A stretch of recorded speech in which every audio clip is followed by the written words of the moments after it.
अब द्रौपदी विचार करने लगी कि हम गृहस्थाश्रम में रहते हैं और हमारे यहाँ से अतिथि बिना खाए चला जाए तो ये तो बड़ी गड़बड़ है। क्योंकि गृहस्थ का सबसे पहला धर्म है अतिथि देवो भव। हम कह तो लेते हैं कि हम गृहस्थ हैं, लेकिन कोई आ जाए तो वहां चले जाओ, वो वहां मिलेगा भोजन आपको। गृहस्थ हैं हम। द्रौपदी ने सोचा कि ये तो बड़ी संकट की बात है। तुरंत साहब अपने कन्हैया को पुकारने लगी। धर्म से मिलने वाला पात्र, धर्म से जो मिला था, सत्य के आश्रय से जो पात्र मिला था, वो अब कुछ नहीं कर रहा है। लेकिन क्योंकि वह सत्य के द्वारा मिला पात्र द्रौपदी के हाथों में रहता है, भक्ति के हाथों में रहता है, इसलिए अब भक्ति विचार कर रही है अब क्या होगा। और भक्ति का सबसे बड़ा बल क्या है? निर्भरता, विश्वास। बिन विश्वास भगति नहीं, तेहि बिन द्रवहीन राम। द्रौपदी ने विचार किया, मेरे सखा, मेरे कृष्ण, यदि आज दुर्वासा और उनके शिष्य भूखे चले गए तो लगता है कि तुम्हारे मित्र नहीं रहेंगे। उसको कहने के लिए क्या देरी होती है, कोई व्याकुल होकर के रो करके तो देखे। हम प्रार्थना तो उससे जरूर करते हैं, लेकिन ऐसा लगता है कहीं दूर बैठा है। प्रार्थना तो जरूर करते हैं, लेकिन वही टैप रिकॉर्ड की तरह। जब हमें ये अनुभव होने लगे कि हमारे पास बैठा है, तो द्रौपदी विचार करने लगी, मेरे मित्र, मेरे कृष्ण, मेरे सखा, ये तुम्हारे मित्र आज नहीं रहेंगे। ये चले जाएं कोई बात नहीं, लेकिन फिर दुनिया में कीर्ति नहीं रहेगी कि सदाचरण पर चलने वाले लोगों का ये हाल होता है। बाहर पांडव बैठे हैं, भीतर द्रौपदी बैठी हैं, और पट्टा पता नहीं कब घुस गया घर में है। अच्छा, बाहर जब बैठे थे उन्हें मालूम पड़ना चाहिए था कि नहीं पड़ना चाहिए था? पांडवों को मालूम पड़ा नहीं साहब। और अंदर द्रौपदी के सामने प्रकट होकर के बोलता है कि सखी भूख लगी है, मैं भूखा हूं, कृष्णे मैं भूखा हूं। जैसे ही आंख बंद करके द्रौपदी बैठी, कृष्ण ने शब्द सुना, आंख खोली, और जब देखा कि कृष्ण भोजन मांग रहे हैं, और ज्यादा रोने लगी। तो भगवान बोले कि बहन तुम रोती क्यों हो? बड़ा सुंदर वर्णन है सा मूल महाभारत में। द्रौपदी कहती हैं कि सब कुछ नष्ट हो जाता। वैसे मैं सोच रही थी कि मेरे पतियों का क्या होगा, मैं सोच रही थी कि गृहस्थ धर्म का क्या होगा, लेकिन अब जब तुम भी मेरे से आकर के भोजन मांगते हो तो गृहस्थी नष्ट हो जाए, मेरा सब कुछ चौपट हो जाए, मेरा यश नष्ट हो जाए, लेकिन मैं तुम्हें भूखा नहीं देख सकती। रोना तो इस बात का है कि मैं तुम्हें भी भोजन नहीं खिला सकती। अब द्रौपदी को पतियों की चिंता नहीं है, किसी गृहस्थ धर्म की चिंता नहीं है। अब तो इसलिए रो रही है कि तुम्हें मैं भोजन नहीं दे पाऊं, ऐसा अब आज मैं तुम्हें भी भोजन नहीं खिला सकती। भैया मैंने साफ करके रख दिया है। भगवान बोले मुझे ज्यादा भूख लग रही है और तुम कह रही हो साफ करके रख दिया है। ऐसा है द्रौपदी, उस पात्र को दिखाओ, मुझे उस पात्र को तो दिखाओ। द्रौपदी को पता था कि मैंने साफ करके रखा है।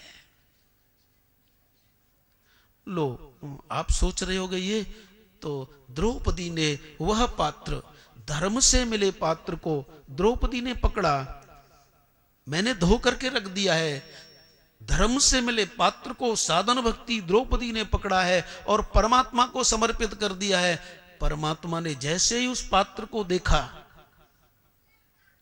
धर्म से मिलने वाले उस पात्र को साधन भक्ति द्रौपदी ने पकड़ करके परमात्मा को दिया। ये लो देखो, अब धर्म किसको समर्पित हो गया? परमात्मा को। ये लो देखो भैया। तो जैसे ही उस परमात्मा ने देखा, उस पर एक छोटा सा साख का पत्ता चिपटा रह गया। और ये क्या कहता है? मैं तो सोचता था कि मेरी बहन अच्छा चौका वासन करती है और इसमें तो ये लगा है। द्रौपदी सोच रही थी कि मैंने तो इतना साफ करके रखा, लेकिन अब भी। बोले तुम क्या कहते हो भैया? बोले देखो ना कैसी सफाई करती हो तुम, इसमें तो एक साग का पत्ता लगा है। अरे मेरे लिए यही काफी है। और जब इस कथा को वैशंपायन जी सुना रहे हैं जन्मेजय को, तो जन्मेजय कहता है गुरुजी, द्रौपदी ने, हमारी दादी ने उसे साफ करके रखा और फिर भी उसमें एक पत्ता कैसे रह गया? तो वैशंपायन जी कहते हैं ये द्रौपदी साधन भक्ति है, और साधन भक्ति साधक कितना ही प्रयास करे, वो ये सोचे कि मैंने साफ करके रख दिया है, लेकिन कहीं ना कहीं गंदगी जरूर चुपकी होगी और वो भगवान ही दूर कर सकते हैं उसे। उस गंदगी को भगवान ने खाया। अरे विश्वात्मा तृप्यंताम, कि इससे विश्व की तृप्ति हो जाए, 10,000 की तो बात क्या और भी आ जाए तब भी।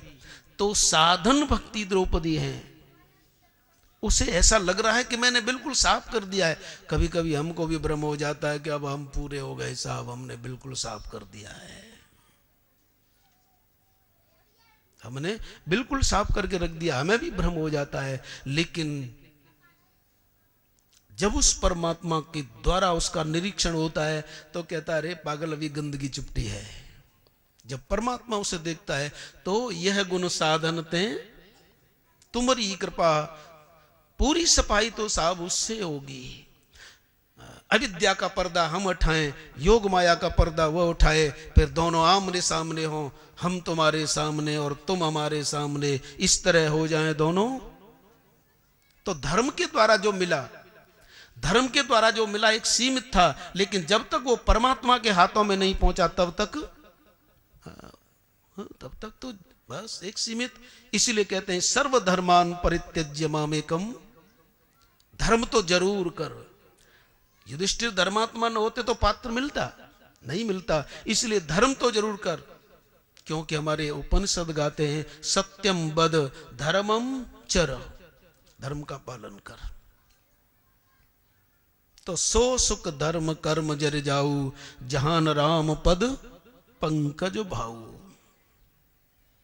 और देखिए साविनी का, जब सत्य की बात चली तो और देखो, युधिष्ठिर सत्यवादी हैं, धार्मिक हैं, लौट करके आ गए, लौट करके आए, और आपको मालूम है कि 12 वर्ष का वनवास, 1 वर्ष का अज्ञातवास, बहुत प्रयास किया सबने कि युद्ध न हो। युद्ध प्रारंभ हुआ, और युद्ध प्रारंभ हुआ, भीष्म जी बाणों के द्वारा सरसैया पर सो रहे हैं, द्रोणाचार्य जी बहुत बीभत्स युद्ध कर रहे हैं।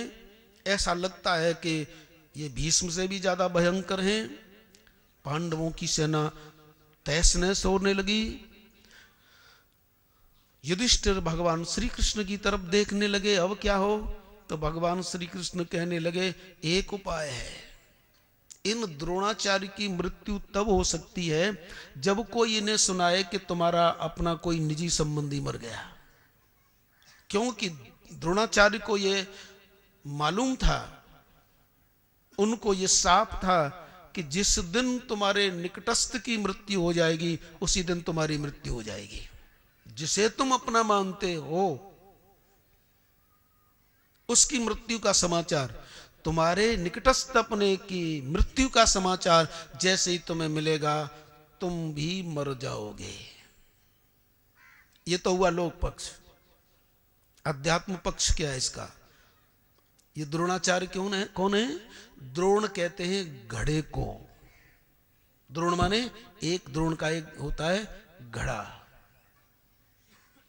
और घड़ा का मतलब एक सीमित देश, परिच्छिन्नता। और द्रोण का दूसरा अर्थ होता है आसक्ति।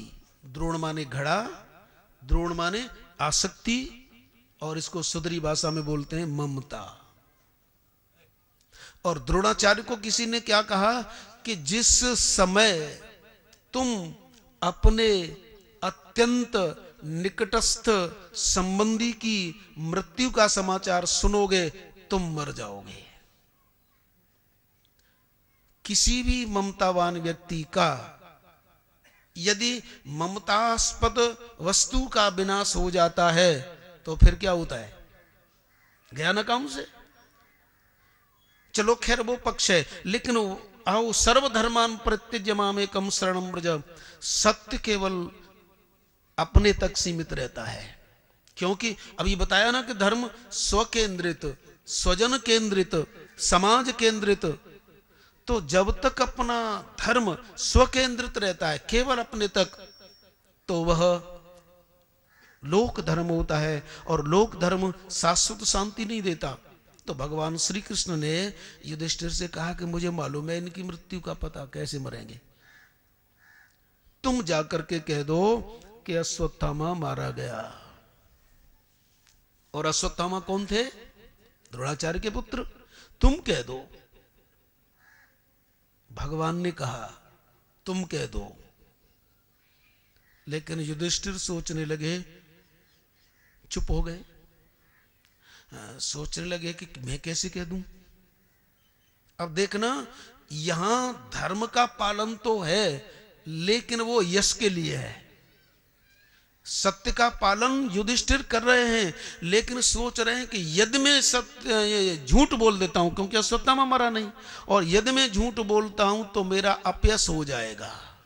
यानी उनका सत्य का पालन परमात्मा की प्राप्ति न हो करके अपने यश के लिए है। इसलिए सोचने लगे कि ये तो गड़बड़ हो जाए, मैं झूठ बोल दूं, अब तक का कमाया कमाया वैसे ही। तो सत्यवादी धर्मात्मा हो सकता है, लेकिन भक्त नहीं हो सकता। और भक्त का क्या क्या लक्ष्य होता है कि परम धर्म ये नाथ हमारा सिर धरे आयसु करिय, ये हमारा परम धर्म है, आप कहो तो सही हम करें। भक्त को भगवान कहते हैं तुझे ये करना है, बोले हम राजी हैं उसी में जिसमें तेरी रजा है।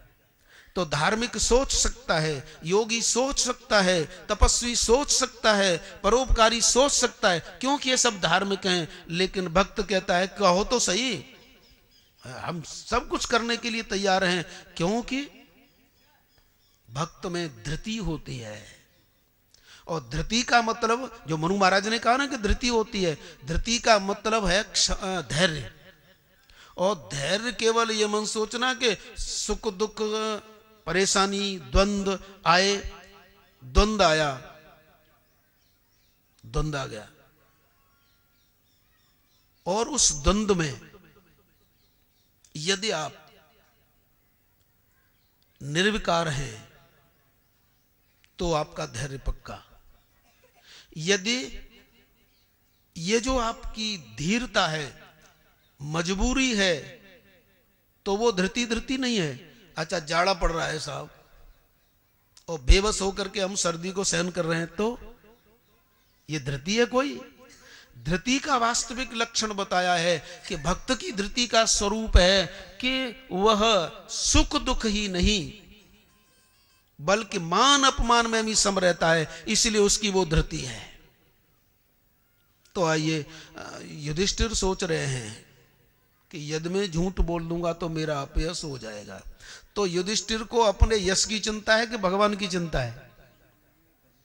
अब उन्हें अपने धर्म का आश्रय ही अच्छा लग रहा है, उन्हें धर्म बड़ा लग रहा है, और भगवान की बात, जबकि शास्त्र का वर्णन है धर्मस्य प्रभु अच्युतः, धर्म के स्वामी कौन है? भगवान। और इधर धर्मराज युधिष्ठिर विचार कर रहे हैं कि मैंने झूठ बोला और संसार में मेरी बदनामी हुई। तो उनका धर्म यश के लिए है। भगवान मुस्कुराए और मानो कहने लगे इसलिए तो दादा मैं तेरा रथ नहीं हाँक रहा हूं, नहीं तो बड़े का रथ हाँकना चाहिए था ना। यदा यदा ही धर्मस्य ग्लानिर्भवति भारत, बोले जब जब धर्म की हानि होती है मैं आता हूं। तो धर्म के लिए आते हैं तो नौकरी धर्म की करनी चाहिए कि भक्त की? धर्म की नौकरी करनी चाहिए, तो धर्मराज युधिष्ठिर का रथ हाँकना चाहिए। और रथ किसका हाँक रहे हैं? अर्जुन का। अर्जुन कौन है? भक्त। शायद हम कई बार बता चुके हैं कि धर्मराज युधिष्ठिर धर्म है, भीम योगी है, अर्जुन भक्त हैं, नकुल सहदेव ज्ञानी और विरागी हैं।